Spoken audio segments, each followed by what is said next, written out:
Good evening, guys. Doing some late night carpentry.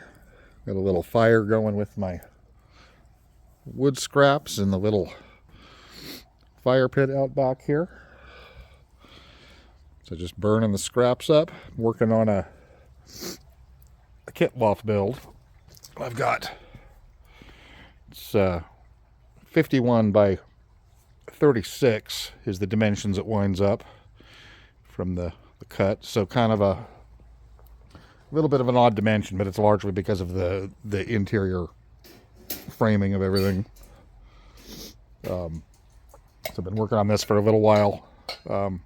This actually started as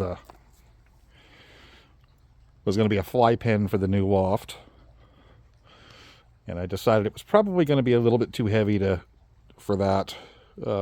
Mounting it was going to be, tougher. So I've still got to side it and wire it. It's going to have a wire front with a wire door, and then I'm going to side the sides in the back. It's going to have a wire floor when I'm done. Still got the legs to add once I get the sides sided, but it'll hold 24 kit birds. But this is progress so far. Like I said, literally out here, it's actually pretty close to midnight, probably about 11:30 at night. So been working on this for a few hours, basically since sundown, and had a little fire from a lot of the scrap wood trim here on the property that I needed to pick up and all that.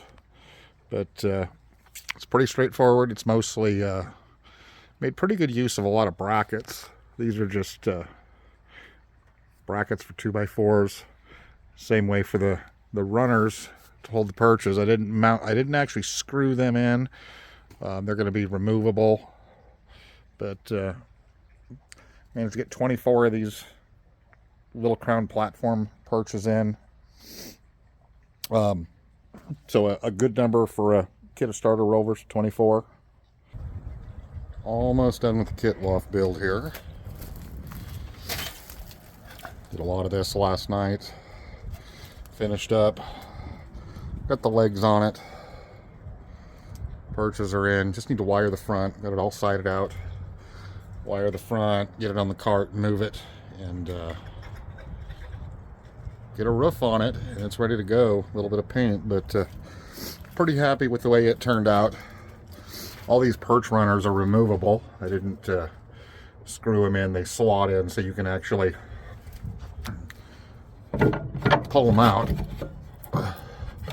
kind of hung up there, but pull them out in case you need to clean them or replace the perch.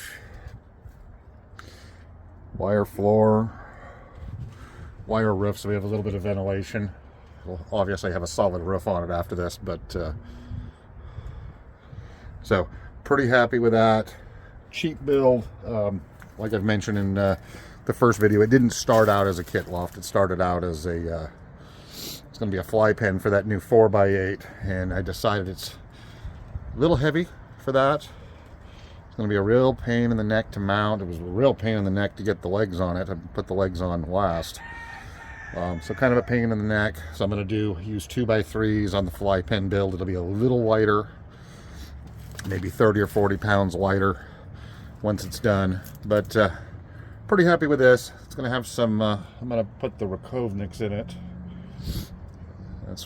That's who's going into this. Get a bunch of them settled and going. I've been holding quite a few in backup to fly for a while, so be starting them here soon.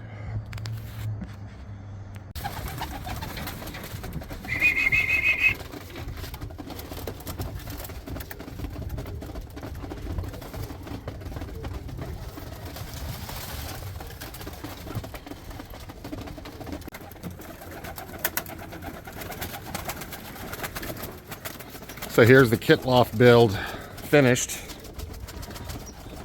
Got it wired up. All the perches are in. I've got a lot of the Rakovniks I've been holding back. Have moved in here. They're going to be flying here a little later. Probably in the next few weeks, once I get them nice and settled down here. Some of them actually are settled, but obviously being a new kit loft and all that, They're going to need to learn the process all over again. Fly English style, no trap. Just use the open door. So, space for 24. I've still got a few more I need to move over. Need to go through the breeders and move a couple over that I'm not going to use this year. And I'll just move them into the kit. So, and I've got them off a mix and onto a 50-50 wheat and Milo. We can't get red wheat locally, even though it's grown regionally, which is strange, but we can't get it. So I use whole wheat, which is the yellow wheat, and then 50% Milo as my basic kit feed. So that's it, guys. Thank you for watching. Tune in next time. Be sure to hit like and subscribe. Keep them flying out there.